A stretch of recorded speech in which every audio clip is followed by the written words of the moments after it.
Bonjour à toutes et à tous. Bienvenue à ce webinaire animé par Valérie Cauchy, responsable du développement HSE-RSE au CERIB, et par Guillaume Marie, responsable du département HSE au CERIB. C'est un webinaire animé autour de la question « Comment évaluer l'impact de son activité sur son environnement ?» Bonjour, je vois qu'il y a des petits bonjours dans le chat qui arrivent. Bonjour à toutes et à tous. Alors, en attendant que les derniers participants se connectent, je vais vous rappeler les petites règles à savoir sur la salle de webinaire. Vous pouvez poser vos questions à tout moment dans le chat participant, donc qui se trouve à votre droite, à la droite de l'écran. Bonjour, Valérie et Guillaume y répondront donc pendant le webinaire ou à l'issue du webinaire si besoin. On a vos coordonnées dès que vous posez une question, donc n'hésitez pas surtout à poser vos questions. Nous y répondrons quoi qu'il arrive. Vous pouvez également, dans ce chat participant, nous faire part de vos éventuels problèmes techniques. Un conseiller Webikeo pourra vous répondre. Il y aura également à savoir, il y aura des sondages qui seront lancés durant le webinaire. Donc, n'hésitez pas à vous rendre dans l'onglet sondages au moment où les sondages seront lancés. C'est un onglet qui se trouve juste sous le chat et vous pourrez répondre en direct aux questions qui vous seront posées. Voilà, bonjour. On va attendre encore un petit peu.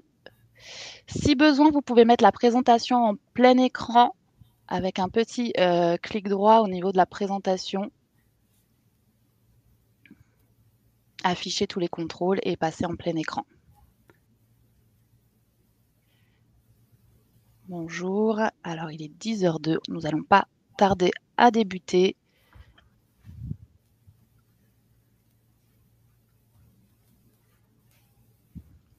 Pour les dernières personnes qui se sont connectées, donc je rappelle que c'est un webinaire animé par Valérie Cauchy, responsable développement HSE-RSE, et Guillaume Marie, responsable HSE au CERIB, et à qui je vais donc laisser la parole. Bon webinaire à toutes et à tous. Merci beaucoup. Bonjour à tous. Bonjour à toutes et à tous. Donc, pour nous introduire, pour celles et ceux qui nous connaîtraient pas, un petit mot sur le CERIB. Alors, il y a une petite latence, a priori, Oui, voilà, pour le passage des slides. Voilà. Ça va trop vite. Je remets, voilà. Donc, le CERIB, nous sommes le centre d'études et de recherche de l'industrie du béton. Hein. Nous avons un statut particulier, étant un centre technique industriel. Voilà, nous sommes un établissement reconnu comme étant d'utilité publique, créé il y a bien quasiment 60 ans. Et nos activités, notamment collectives, sont régies par le biais d'un contrat d'objectifs et de performance que nous avons signé avec la FIB, donc la Fédération de l'industrie du béton, qui était à l'origine de notre création, et également par le ministère de l'économie et de l'industrie, sachant que nous sommes également contrôlés par le ministère des Finances. Je pense que nous allons commencer ce webinaire. Donc, avec Guillaume, nous alternerons les échanges. Donc, nous avons souhaité faire plusieurs parties par rapport à cette question de l'impact de l'activité sur l'environnement, avec une première partie un peu rappelant le contexte, hein, avec les demandes des parties prenantes. Évidemment, avec la COP28 et le contexte actuel, on fera un petit focus sur cet enjeu qui est le climat et les émissions de gaz à effet de serre. Et puis, évidemment, les autres enjeux environnementaux. Et puis, nous ferons une petite ouverture de la transition de l'environnement à la RSE. Et donc, comme l'a dit Cyrielle, n'hésitez pas à utiliser le chat pour poser quelques questions. Si jamais on n'arrivait pas à y répondre en fin de ce webinaire, on fera le maximum pour vous répondre après, puisque nous pourrons avoir une conservation de ces questions que vous poserez via le chat. Donc, pour ce qui est du fameux contexte et puis des enjeux et de ces attentes de plus en plus nombreuses des parties prenantes, ce qu'on constate, c'est qu'au-delà qu'elles soient plus nombreuses et qu'évidemment elles demandent à ce que les entreprises diminuent leurs impacts sur l'environnement, que ce soit au niveau de la pollution de l'eau, enfin les grands sujets qui sont aussi l'épuisement des ressources ou la crise climatique.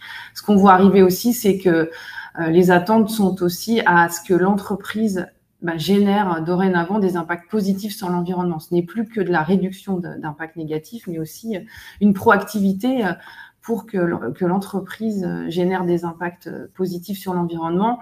Et en termes de parties prenantes, on voit bien qu'il y a toutes différentes familles. On va passer en revue très rapidement quelques grandes familles de parties prenantes. Bien évidemment, on a la société civile, alors qui, elle, montre ses attentes via des manifestations, mais pas que. Alors récemment, évidemment, ce week-end, il y a eu des événements par rapport au monde du béton, hein, c'est complètement d'actualité. Et puis aussi, on voit que ça se passe aussi dans d'autres pays, hein, beaucoup d'actions de jeunes. Et évidemment, aujourd'hui, ce qu'on voit apparaître, c'est que dans le cadre des recrutements, les nouveaux diplômés, bien évidemment, sont attentifs aux impacts de l'entreprise. Et donc, les attentes des jeunes et des moins jeunes, effectivement, peuvent se ressentir de différentes manières au niveau des entreprises. Bien évidemment, on a une autre partie prenante qui est le monde de la finance, hein, qui s'organise et puis qui, aujourd'hui, dans le cadre des financements qu'elle peut apporter sur des solutions, on va dire, plus vertes, attend des entreprises des preuves que les investissements vont être aussi pour des opérations, des nouvelles machines, etc., qui vont aussi avoir des impacts plus positifs sur l'environnement. Associé aussi à ce monde des investisseurs et de la banque, le monde des assurances, hein, puisque aujourd'hui, dans les estimations des coûts de réparation liés au changement climatique et aux actions aux impacts sur l'environnement, on voit bien que les coûts de réparation sont de plus en plus importants. Donc effectivement, des attentes diverses de ce monde de la finance. Et puis, la troisième grande partie prenante que j'évoquerai, c'est évidemment les clients, alors qui peuvent traduire leurs attentes sous différentes demandes. Hein. Vous demandez soit votre bilan carbone, soit de présenter des données de répondre à des données via des plateformes d'évaluation fournisseurs, ou en tout cas d'avoir des produits qui soient NF ou CE, en tout cas qui puissent montrer une preuve de la qualité des produits, mais aussi de l'entreprise. Donc, il y a tout à fait différentes demandes. Ça peut aussi être au niveau du monde des déchets ou de toute l'économie circulaire, plus largement, ce que l'entreprise fait en termes de recyclage, de recyclabilité de ses produits, de réemploi. Donc, c'est plein de différentes questions qui peuvent arriver sous différentes formes, bien évidemment, de la part de vos clients. Avant de parler plus réglementation, je vais lancer un petit sondage vous demandant, vous, quelles sont vos parties prenantes. Ah, pardon, voilà, Guillaume l'a lancé. En tout cas, vous avez quelques minutes pour évoquer pour vous quelles sont les parties prenantes qui ont le plus d'attentes sur ce thème de l'environnement. Et si jamais vous voyez une autre partie prenante qui ne serait pas évoquée, sachant que là, on est sur des grandes familles, n'hésitez pas à utiliser le chat pour nous indiquer pour vous quelles sont les parties prenantes qui ont le plus d'attentes en termes d'environnement. Et donc, tout ça dans un contexte aussi réglementaire qui s'accélère. Hein. On voit bien qu'aujourd'hui, en termes de textes, on a une accélération de certains textes. Alors, c'est très compliqué de pouvoir être exhaustif sur la réglementation. Juste là, quelques points où dans les années 95, on parlait du principe de pollueur-payeur et qu'on retrouve bien évidemment aujourd'hui au travers, alors on a via la loi AGEC, la création des filières à responsabilité élargie du producteur et avec en dernière filière évidemment celle qui concerne les produits et matériaux de la construction et du bâtiment, mais celle qui se prépare aussi, c'est tout ce qui est les emballages industriels. Donc, on a cette thématique des déchets et du recyclage. Évidemment, on a tout le volet qui est en lien avec la rénovation thermique des bâtiments qui avait donné lieu via le Grenelle 1 à la RT 2012, qui aujourd'hui évolue via la loi Elan à la RE 2020. Donc ça, c'est, on va dire, le volet plutôt rénovation, etc. Et puis associé aussi derrière à d'autres actions qui sont que demain, tout ce qui sera appartement ou maison qui serait avec des valeurs énergétiques non conformes, qui ne pourraient plus être louées. Donc on retrouve effectivement différentes thématiques ou différentes réglementations qui vont dans le même sens. Et puis, en termes de biodiversité aussi, puisqu'il y a une loi qui est apparue en 2016, qui a permis, alors entre autres, de créer ce contexte juridique de ce qui est la stratégie nationale de la biodiversité. Et si j'en parle, c'est parce que là, on est sur la 3e période qui vient d'être lancée là, en novembre, avec un engagement sur aussi cet enjeu important. Et puis aussi, si on reboucle sur le sujet sur lequel nous allons aller, qui est le changement climatique, eh bien le Grenelle 2 qui a, entre autres, aussi imposé l'obligation de réaliser des bilans de gaz à effet de serre qui, jusqu'à présent, se contentait, entre guillemets, d'une obligation sur les scopes 1 et 2, et on y reviendra, mais qui demain, qui, à partir de 2023, a évolué pour aller jusqu'au scope 3. Donc, on voit bien une accélération de textes, une multitude de textes associés aussi à d'autres thématiques qui sont la zéro artificialisation nette, excusez-moi. Donc voilà, un package entre guillemets réglementaire aussi qui est très présent. Et donc pour continuer maintenant, aller sur cette thématique plus spécifique des émissions de gaz à effet de serre, on sort tout juste de la COP 28, on y reviendra, mais le constat, et je pense que vous le partagez tous, on voit bien qu'on a une augmentation des gaz à effet de serre d'origine anthropique, donc liée à l'activité humaine, confirmée en fait par le GIEC, évidemment, qui est ce groupe d'experts international et qui a publié son 6e rapport. Donc, un point qui est évidemment validé par tous. Et derrière ça, c'est évidemment des conséquences importantes, puisque le réchauffement climatique et plus largement la modification durable du climat a des impacts très forts, avec des augmentations d'inondations, des risques d'incendie et bien évidemment sur les populations, les espèces, etc. Je passe très vite sur ce sujet. Mais derrière tout ça, c'est évidemment qu'il y a un contexte international. Donc, comme je le disais, on sort tout juste de la COP 28, où, en tout cas, il y aura un accord pour une transition hors des énergies fossiles et avec un enjeu commun qui est d'arriver à la neutralité carbone en 2050. Alors, ce cadre international, on le retrouve bien évidemment au niveau européen, puisque la neutralité carbone est affichée dans le pacte vert, et puis qu'elle est retranscrite évidemment au niveau français, et la France est évidemment engagée à atteindre cette neutralité carbone en 2050. Et associé à cette obligation française, on retrouve un certain nombre de filières qui ont été identifiées comme émissives, qui doivent fournir leur feuille de route, y compris l'industrie cimentière, l'industrie automobile, etc. Elles ont déjà fourni des feuilles de route pour expliquer ou en tout cas comptabiliser comment elles vont arriver à atteindre ces neutralités carbone. Mais néanmoins, ce qu'on attend des filières et des entreprises, c'est que les messages soient transparents, vrais, et c'est pour ça que l'évolution aussi qui a été renforcée par la loi climat et résilience, c'est qu'il n'est plus possible d'afficher de façon anodine, entre guillemets, mon produit est neutre en carbone, ou en tout cas mon entreprise est neutre en carbone, si derrière vous ne mettez pas en avant des indicateurs qui prouvent que votre démarche elle est bien sincère et transparente. Donc ce n'est plus que des mots. En tout cas, il faut des preuves de l'atteinte de ces objectifs. Et donc, une fois qu'on a dit tout ça, comment on peut effectivement arriver à diminuer ces émissions? À la base, c'est qu'il faut les mesurer. Il n'y a pas de miracle.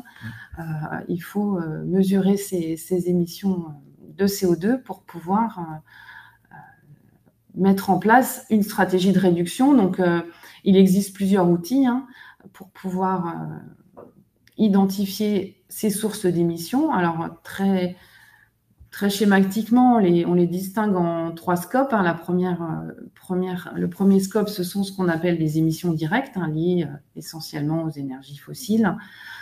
Ensuite, on a ce qu'on appelle le scope 2, les émissions indirectes. Donc, c'est essentiellement les émissions liées à la consommation d'électricité. Et puis arrive le fameux scope 3, où là, on est sur les émissions indirectes liées aux activités de l'entreprise. Donc, c'est là où réside très souvent l'enjeu, puisque là-dedans, on inclut toutes les émissions qui vont être liées au transport des produits, alors que ce soit les matières premières qui arrivent sur les sites ou les produits qu'on livre, mais aussi les émissions qui sont liées aux matières premières utilisées pour fabriquer les produits.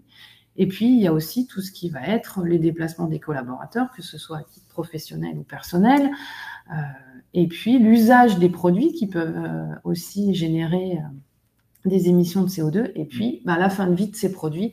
Donc, vraiment, l'enjeu est de bien identifier toutes ces familles d'émissions pour ensuite bâtir une stratégie pour réduire ces émissions de CO2. On vous propose un petit sondage à savoir si vous avez de votre côté déjà réalisé un bilan de gaz à effet de serre et si c'est le cas, en tout cas mesurer vos émissions de gaz à effet de serre et si c'est le cas, jusqu'à quel niveau de scope vous êtes allé pour le faire. Vous avez ça sera un deuxième sondage sur le scope. Oui, il y aura un deuxième sondage pour le scope, donc vous avez à chaque fois une petite minute pour répondre, n'hésitez pas. Donc voilà sur ce sujet, sachant que évidemment, on se dit quel outil on peut prendre. Alors, le premier outil, évidemment, c'est celui qui avait été mis en place par l'ADEME, qui est aujourd'hui porté par l'association Bilan Carbone. Donc, cette méthode qui a plusieurs objectifs. Le premier, évidemment, c'est bien d'identifier, de quantifier ces émissions. Et puis, une fois qu'on a identifié ces principaux postes émetteurs de gaz à effet de serre, c'est de mettre en place, évidemment, un plan d'action et d'élaborer une stratégie. Mais ce n'est pas que ça, c'est aussi un outil qui est là pour communiquer et sensibiliser et embarquer l'ensemble de ses collaborateurs, mais aussi de ses prestataires aux clients dans cet enjeu, et afin que tout le monde soit embarqué dans cette démarche de réduction des gaz à effet de serre, sachant que le bilan carbone permet, cette méthode bilan carbone portée par l'association Bilan Carbone, permet également de répondre à l'obligation réglementaire des gaz à effet de serre, obligatoire pour toute entreprise de plus de 500 collaborateurs, et qui, comme je le disais tout à l'heure, ne s'arrête pas qu'au scope 2. Dorénavant, il faut aussi identifier les émissions de son scope 3 qui ont du poids dans son activité. Et donc, voilà, on va dire le bilan carbone, mais sachez aussi qu'aujourd'hui, il y a des outils qui ont été mis en place, qui ont été reconnus par l'association Bilan Carbone comme conformes, qui utilisent bien les bons facteurs d'émission. Alors là, on vous en a juste cité 3, mais ce sont vraiment des plateformes et des outils qui permettent entre guillemets, de bien calibrer votre bilan carbone par rapport à vos activités et un peu de recentrer vraiment vos principales émissions et de faciliter aussi le reporting de vos émissions carbone et derrière les plans d'action qui en découleront. Mais bien évidemment, le fait de calculer ces émissions carbone peut être accompagné d'autres outils pour embarquer vos collaborateurs. Alors là, on vous cite l'atelier d'automne, mais vous pourriez faire une fresque du climat. L'idée, c'est vraiment aussi de pouvoir embarquer les collaborateurs Et puis, on sait que dans l'industrie, il y a, et pas que dans l'industrie, mais aujourd'hui, il y a beaucoup de digitalisation. Et donc, le numérique prend de plus en plus de place. Mais néanmoins, ça peut toujours être aussi intéressant de mesurer l'impact du numérique. Donc, il y a aussi des outils qui permettent de comptabiliser certaines typologies d'activités ou en tout cas de comptabiliser aussi le poids carbone d'un collaborateur et en tout cas de pouvoir embarquer l'ensemble des équipes dans ces démarches. Donc, voilà sur la partie bilan carbone. Mais bien évidemment, là, on parle de l'empreinte d'une activité, mais ce n'est à ne pas confondre avec l'empreinte carbone d'un produit qui n'est pas utilisé dans le même cas. Et là, je vais laisser la parole à Guillaume. Yes, merci Valérie. Donc effectivement, on a vu un outil et des outils qui permettent d'évaluer l'impact carbone d'une activité qui est bien sûr différente de l'empreinte environnementale d'un produit qui est notamment utilisé dans l'univers de la construction pour caractériser l'impact environnemental d'un bâtiment.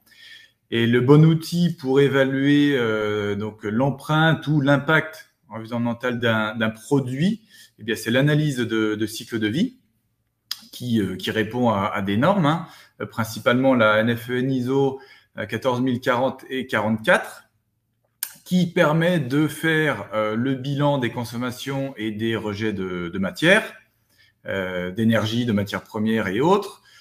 Et ce qui est important, c'est que c'est fait sur l'ensemble du cycle de vie du produit, donc de l'extraction des matières premières au traitement utilisé pour la fin de vie du produit, son élimination ou sa valorisation. Le bilan de ces consommations et de ces rejets permet de les traduire en impacts environnementaux, donc qui sont triés par différentes familles, notamment l'épuisement de ressources naturelles, le réchauffement climatique, l'acidification atmosphérique, l'eutrophisation de l'eau, etc. Une ACV est réalisée sur en fait une unité fonctionnelle qui permet de caractériser l'impact d'un produit dans son unité fonctionnelle, 1 mètre carré de mur, par exemple. Alors effectivement, un petit vote pour savoir si vous avez déjà réalisé une ACV sur les produits générés par votre activité. Et en termes de produits de construction, il existe un outil essentiel et incontournable qui est la fiche de déclaration environnementale et sanitaire, qui permet de caractériser donc l'empreinte carbone d'un produit, d'une unité fonctionnelle d'un produit. Cette FDES est réalisée selon la norme de l'ACV. Hein. On peut trouver des FDES collectives, donc qui en quelque sorte font la moyenne de toutes les entreprises qui fabriquent cette famille de produits, ou on peut trouver également des FDES individuels propres à chaque entreprise et propres à chaque produit, si on veut valoriser, on va dire, les impacts positifs de son produit par rapport à la moyenne des produits fabriqués par les confrères. Donc cette FDES c'est incontournable, on le verra après dans le cadre de la RE 2020 pour caractériser l'impact carbone d'un bâtiment, mais elle peut être aussi à l'origine d'une démarche d'éco-conception pour améliorer justement le bilan environnemental de son produit, puisque c'est un outil qui va permettre de faire un état des lieux des différentes familles d'impact sur l'environnement de son produit. Donc les FDES sont incontournables dans le domaine de la construction. Alors tout d'abord parce que c'est un document qui doit être vérifié par un vérificateur habilité, qui a une durée de validité de 5 ans, donc avec des données vérifiées et sur une période représentative de l'activité. Une fois que ces FDES sont vérifiées, elles sont intégrées, et pour intégrer la base INES, elles doivent donc être vérifiées, et elles peuvent également être issues de calculateurs vérifiés, comme Environnement IB pour les produits de construction en béton.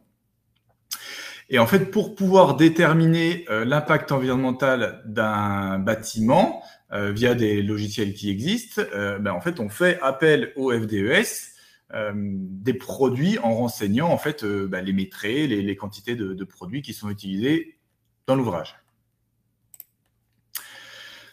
Donc, c'est vrai qu'il y a eu une accélération récente de l'utilisation des FDES et des calculs de l'impact environnemental des bâtiments, notamment liés à la loi et à la réglementation RE 2020, pour lequel une trajectoire des objectifs assez conséquente de réduction de l'impact carbone de la construction ont été émises. Donc, on le voit ici avec un objectif à l'horizon 2030 d'une réduction de 35% des émissions des bâtiments neufs. Et pour pouvoir mesurer l'impact environnemental, on a besoin de les comptabiliser avec les FDES dont je viens de parler.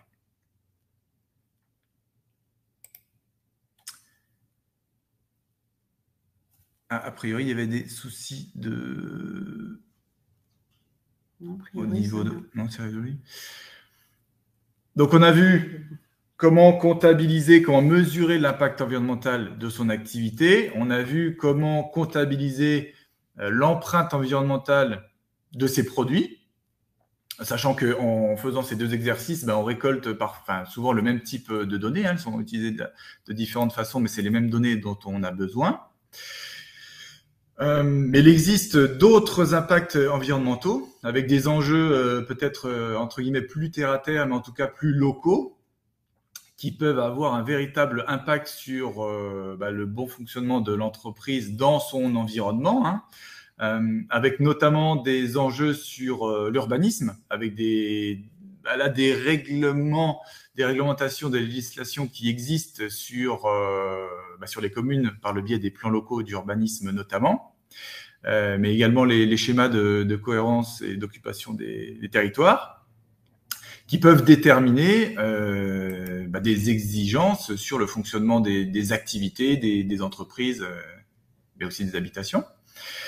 Alors bien sûr, dans le domaine industriel, on a également la réglementation ICPE qui vient déterminer des prescriptions et encadrer des pratiques et des impacts sur l'environnement d'une manière générale. Et ensuite, par thématique, on peut aussi avoir des objectifs nationaux, régionaux ou locaux dans le domaine de l'eau, par l'intermédiaire des SDAGE, donc les schémas directeurs d'aménagement et de gestion des eaux. On peut avoir également des enjeux au niveau des déchets, avec des plans nationaux ou régionaux de prévention et de gestion des déchets. On peut avoir également, selon la taille de l'agglomération de laquelle on fait partie, des plans de protection de l'atmosphère, donc pour tout ce qui est rejet dans l'atmosphère. Et puis, le dernier enjeu que je voulais citer, c'est au niveau du bruit, puisque pour la quiétude, on va dire, la tranquillité du voisinage, puisque l'urbanisation galopante, entre guillemets, ont fait que parfois les entreprises qui étaient isolées en périphérie de ville ont été rejointes par des habitations, et ça peut créer des conflits, on va dire, ou du moins des attentes particulières des riverains, associées aussi aux émissions dans l'air, de poussière, éventuellement, d'odeur, ou encore de trafic routier. Voilà, et pour mettre en corrélation ces enjeux avec les impacts que peut avoir une organisation, une activité industrielle sur son environnement, on peut illustrer ça schématiquement avec une entreprise qui compose avec les attentes des parties prenantes, qui peuvent être les fournisseurs de matières premières et également d'énergie, avec la fourniture de produits ou de services pour les clients, qui sont une autre partie prenante importante, comme on l'a vu tout à l'heure avec Valérie, et également les autres parties prenantes vraiment locales, ou qui participent au bon fonctionnement de l'entreprise, avec des prescriptions réglementaires qui peuvent conditionner et qui peuvent donner un cadre pour justement limiter l'impact environnemental de l'activité. Et cet impact environnemental peut intervenir sur différents grands domaines de l'environnement qu'on retrouve classiquement, avec des enjeux sur le bruit, donc avec les émissions sonores des entreprises, la production de déchets, les éventuels rejets dans l'eau, rejets dans l'air, également rejets dans l'air ou sur le sol, et des accidents environnementaux qui peuvent survenir. On a eu des cas récents avec Lubrizol notamment, où les impacts là sont pour le coup significatifs. Donc voilà, un petit vote pour savoir s'il y a certains enjeux prégnants dans vos entreprises et sur lesquels vous voudriez progresser. Voilà, si vous voulez progresser. Et donc, on a vu quels étaient les enjeux, quels étaient les différents impacts qu'une activité, qu'une entreprise peut avoir sur son environnement.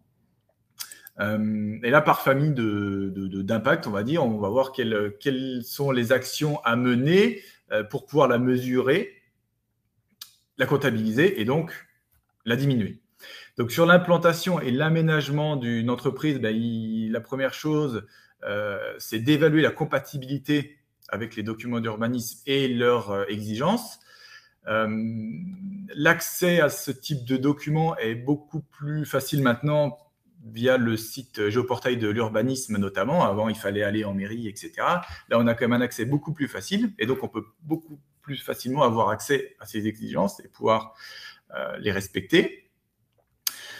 En termes de consommation d'énergie et d'eau, pour pouvoir mesurer, il faut mesurer et analyser, suivre ces consommations par le biais des factures notamment, ce qui permet aussi de détecter les éventuelles dérives. Et pour ces deux familles, énergie et eau, ce qu'il est important de faire, c'est d'étudier, d'identifier les différents postes de consommation. Alors, c'est pas toujours évident en prime abord, parce qu'on peut avoir qu'une comptabilisation globale. Là, pour affiner et étudier les postes en détail, il faut parfois ajouter des moyens de mesure complémentaires. Associé plus ou moins à la comptabilisation des gaz à effet de serre, on a aussi une obligation réglementaire de réaliser des audits énergétiques pour certaines catégories d'entreprises ayant plus de 250 salariés ou ayant un chiffre d'affaires supérieur à 50 millions d'euros. Plus spécifiquement sur l'eau, on a des exigences qu'on retrouve dans les prescriptions concernant les installations classées, sur l'évaluation de la conformité avec les objectifs des schémas de gestion et l'aménagement des eaux. On peut avoir également, et là ça devient de plus en plus courant, avec des épisodes de sécheresse et de restrictions sur les usages de l'eau. Donc on peut avoir des critères quantitatifs, qualitatifs sur les prélèvements comme sur les rejets. Donc là, il est important de les identifier pour pouvoir mesurer justement si on est en accord avec les arrêtés préfectoraux qui paraissent pour le coup localement. En termes de rejets d'eau, s'ils existent, on doit les quantifier et les analyser pour vérifier que la qualité de ces rejets est conforme, là aussi, avec les prescriptions réglementaires. Donc, en matière d'environnement, on est quand même relativement cadré pour pouvoir mesurer et évaluer son impact sur l'environnement. En termes de déchets, là aussi, on doit quantifier les déchets par catégorie et suivre leur élimination via le registre des déchets, qui est quelque chose d'obligatoire, et ou par traque déchets à minima pour les déchets dangereux.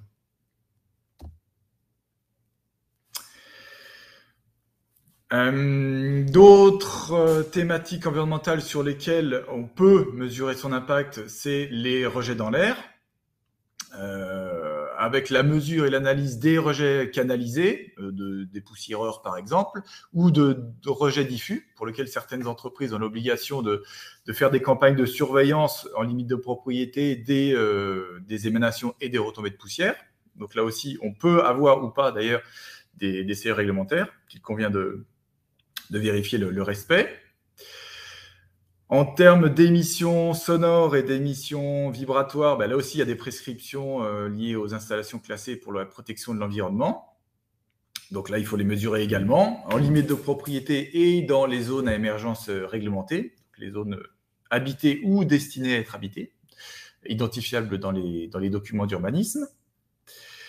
En termes plus global de risques environnementaux et de situations d'urgence, là, il faut être en mesure de pouvoir répondre à ces situations d'urgence pour éviter justement la propagation de pollution dans l'environnement. Et donc, la première étape, c'est d'évaluer ce qui peut se passer, d'évaluer quelles peuvent être les situations d'urgence pour être en mesure de déterminer des procédures pour pouvoir agir rapidement et efficacement. Et enfin, le dernier volet qu'on peut citer sur un impact local de l'activité sur l'environnement, c'est au niveau de la biodiversité, où là, pour mesurer, pour l'évaluer, on peut faire un état des lieux, donc pour identifier quelles peuvent être les espèces présentes, y compris les espèces envahissantes, mais également les zones naturelles, les zones perméables ou imperméables, notamment en lien avec la gestion de l'eau.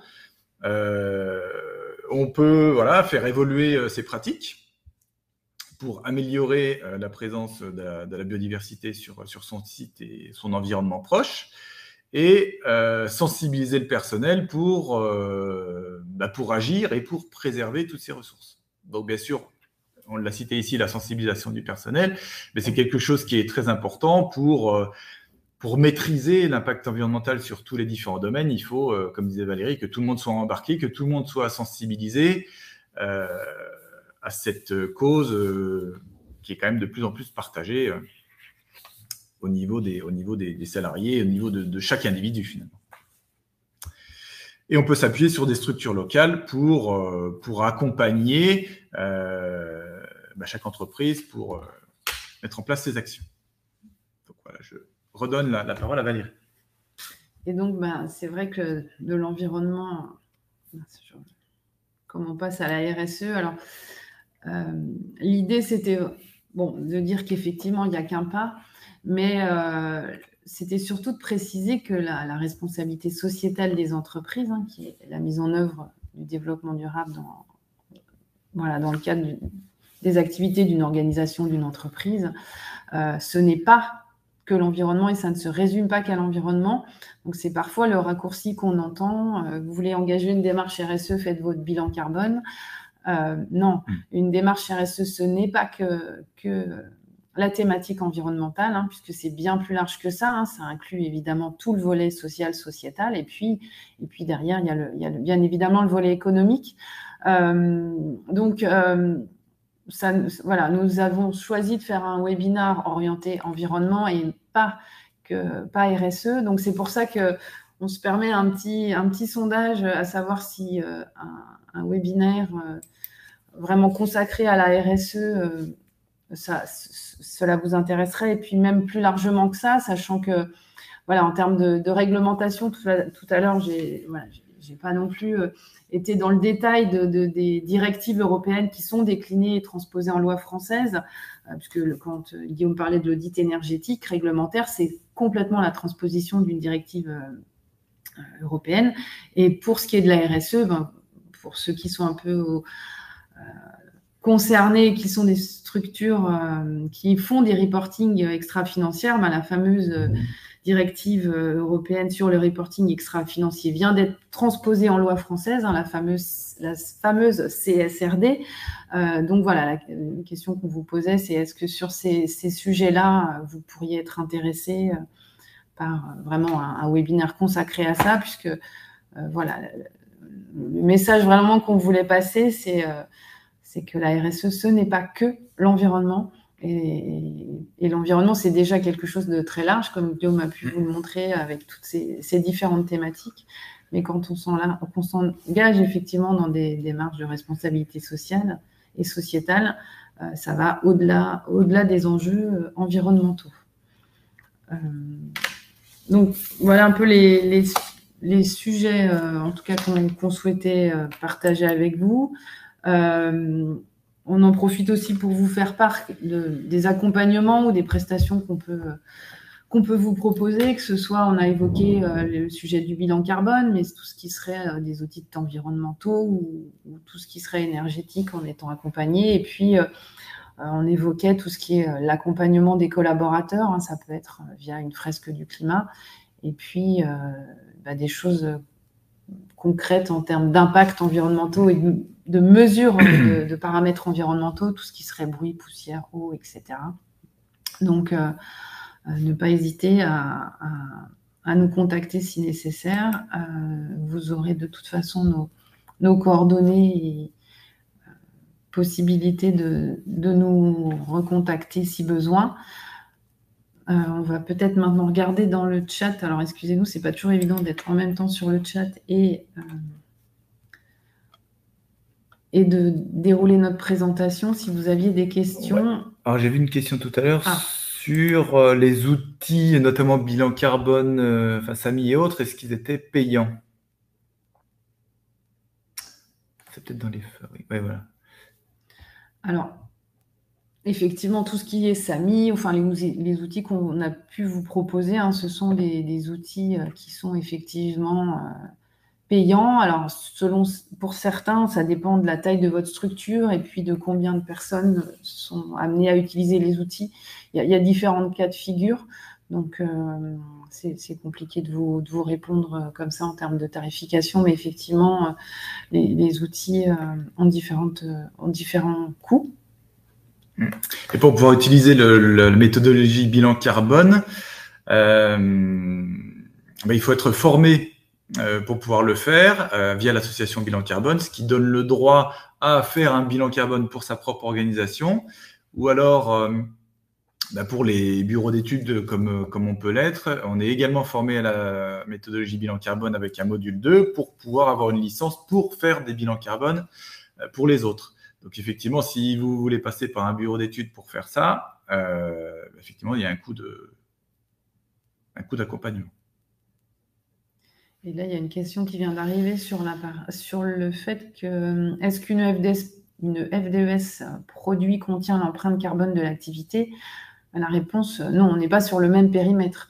En fait, quand vous remontez les différentes informations qui vous permettent de calculer la FDES d'un produit, ça vous permet de déjà identifier un certain nombre d'indicateurs qui sont nécessaires à mesurer l'empreinte carbone de votre activité, mais le périmètre n'est pas le même. Donc, le fait de réaliser la FDES d'un produit ne vous donne pas en automatique l'empreinte carbone de votre activité. Effectivement, on a voulu préciser aussi et différencier un peu les deux aspects. Parce que dans nos relations, on va dire, beaucoup de clients en fait sont sollicités par les maîtres d'ouvrage ou les clients pour avoir le bilan carbone d'un produit. Donc en fait, c'est un peu il y a un amalgame qui peut être fait entre le bilan carbone d'une activité où effectivement tout est l'impact sur le climat, on va dire, est établi en équivalent de CO2. Et puis, vraiment, l'empreinte environnementale d'un produit qui, comme l'a dit Valérie, n'est pas tout à fait le bilan carbone de l'activité. Donc, c'est vraiment deux outils dissociés qui reprennent en partie les mêmes données pour être calculées, mais qui ont des finalités différentes.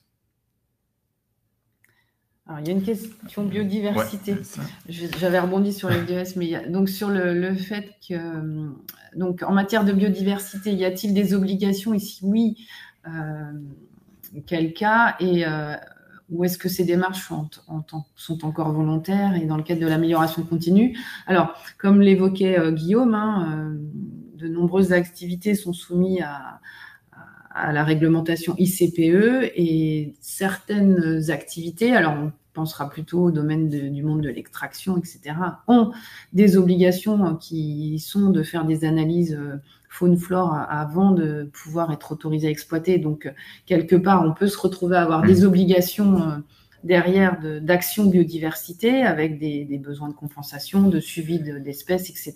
Donc, quelque part, on a déjà des contraintes réglementaires, hein, des obligations réglementaires sur ce sujet-là.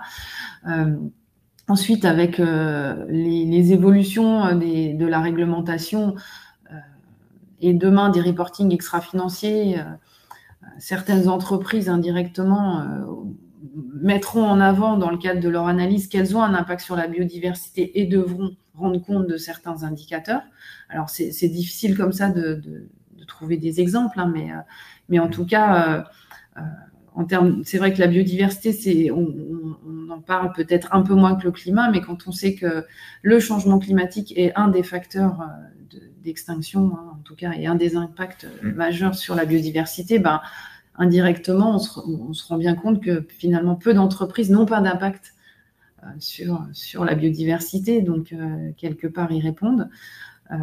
Après, effectivement, dans le cadre de la stratégie nationale qui vient d'être republiée, on reste quand même encore à des engagements volontaires des entreprises, mais de plus en plus, on voit apparaître des choses. Et puis, avec le zéro artificialisation nette, c'est bien quelque part aussi des nécessités de comptabiliser. Et donc, dire qu'il y a des obligations très claires, c'est peut-être pas aussi clair que ça, mais en tout cas, de façon indirecte, quelque part, oui, il y a quand même des choses qui commencent à s'inscrire et à être indirectement réglementaires. Oui, c'est vrai, oui, tout à fait. C'est effectivement plutôt le cas des grosses entreprises, enfin, du moins celles qui sont soumises à autorisation environnementale, en fait, avec la réglementation ICPE ou IOTA, hein, sur les installations, ouvrages ou traitements en lien avec l'eau, les activités en lien avec l'eau, où là, dans le cadre de l'étude d'impact, effectivement, il y a forcément l'impact sur la biodiversité. Donc, c'est peut-être uniquement par ce biais-là aujourd'hui qu'il y a une véritable obligation. Après, il y a une question sur la partie... Alors, il y a des dispenses de l'audit énergétique pour les entreprises si on a un système de certification ISO 14001 avec un système de management prévoyant un audit énergétique. Alors, sauf erreur de ma part, c'est pas l'ISO 14001 qui exempterait de l'audit. Oui, c'est l'ISO 50001. C'est l'ISO 50001 qui est en fait la norme certifiante en termes de management de l'énergie. Donc, effectivement, les entreprises qui sont certifiées ISO 50001 sont exemptées de l'audit énergétique. Ensuite, la transformation d'un audit 14001 un audit énergétique, non, c'est plutôt lorsqu'on a en place une certification ISO 14001, on a un système de management qui est en place qu'on peut étendre à une certification ISO 50001, mais évidemment, ça nécessite d'intégrer le volet énergétique dans son système de management et d'être certifié sur les deux référentiels 14001 et 50001.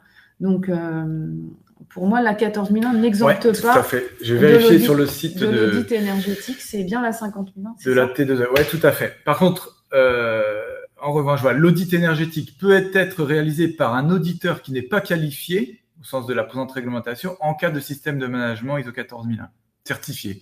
Donc, c'est-à-dire que vous pouvez faire votre audit énergétique en interne si vous êtes ISO 14001. Alors que sinon, il faut le faire par un organisme habilité. Et c'est effectivement la certification ISO 50001 sur le management de l'énergie qui permet d'être exonéré de cet audit.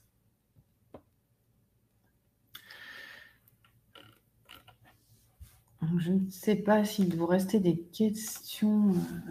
Alors je ne crois pas dans le chat. Non, après on peut peut-être passer en vue le résultat des sondages. Des sondages, oui. Si on les reprend dans l'ordre, peut-être. Oui. Voilà, j'ai cliqué, je ne sais pas ce que ça... Ah si, on le voit ici. Ah oui, donc ce qu'on constate, c'est que sur la partie des parties prenantes qui vous sollicitent le plus en matière d'environnement, on voit que prioritairement les clients, en tout cas, sont la partie prenante qui vous solliciterait le plus, suivi des collaborateurs ou en tout cas futurs embauchés. On voit que banque et riverains, il y a une certaine, en tout cas, apparaissent aussi. Donc, on voit bien que les clients sont sont la partie Ouais. prenante qui vous solliciterait la plus. Et c'était effectivement le constat qu'on faisait aussi avec différentes sollicitations. Mince, alors je ne sais pas si j'ai fait dans l'ordre. Alors, par contre, ça avait enchaîné. Je reviens sur le chat par rapport à la partie audit énergétique en interne. À ce moment-là, on pourra vous peut-être vous envoyer l'information. C'est sûr. Alors, c'est un FAQ présent sur le site de l'AT2E.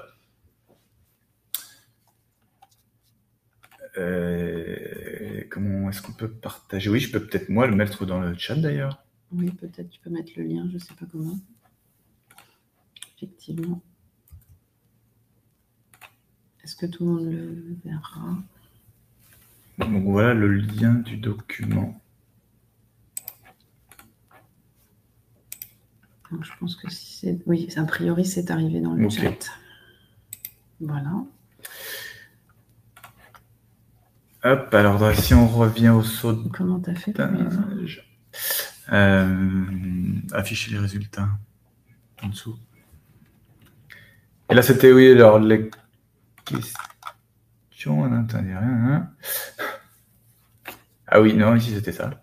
Si vous avez déjà évalué les émissions de CO2 de votre entreprise ou de votre organisation. Donc, a priori. Ça, c'est le nombre de réponses. Sur les 11 réponses, il y en a 64% qui ont effectivement déjà mesuré leurs émissions de CO2. Ouais.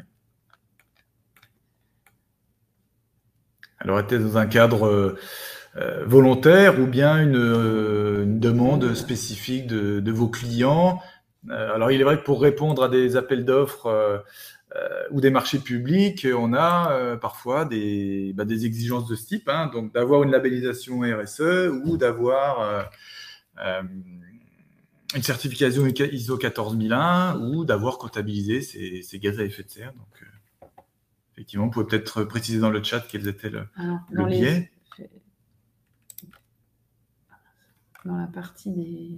Comment tu as réussi à voir quel scope? Ah ben, visiblement, pour ceux qui ont alors, ils sont 3 à avoir répondu, mais c'est jusqu'au scope 3. En tout cas, vous êtes allé jusqu'à votre... Donc, ils comptabilisent toutes les émissions directes et indirectes de votre activité. Et pour certains, il y a eu des FDES de fait, ou en tout cas des ACV, mais sinon, il y a des projets, il y a au moins un projet en cours d'une FDES. Et par contre, ceux qui ont répondu, il y en a certains qui n'ont pas réalisé de FDES ou d'ACV.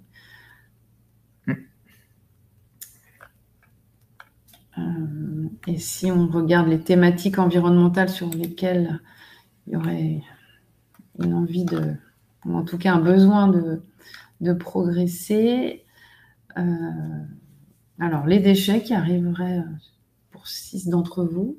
Oui, en première position. Et ensuite, quelques réponses par rapport à l'énergie, les rejets dans l'eau. Qui sont à égalité à 18%. Voilà. En effet.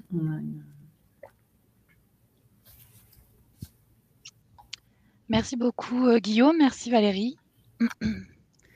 J'ai l'impression qu'on a fait le tour des questions, en effet. Je ne sais pas si vous aviez des éléments supplémentaires à ajouter. Mais en tout cas, de notre côté, on a partagé. On a aussi vu qu'il y a visiblement, il y a peut-être des attentes en matière de RSE. Donc, on a...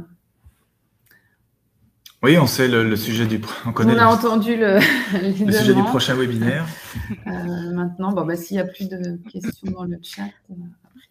N'hésitez pas, encore une fois, si vous avez des questions qui vous viennent après le chat, à les poser directement par email à l'adresse qui s'affiche à l'écran, hse@serip.com. Guillaume et Valérie pourront y répondre. Merci à vous deux en tout cas pour cette présentation.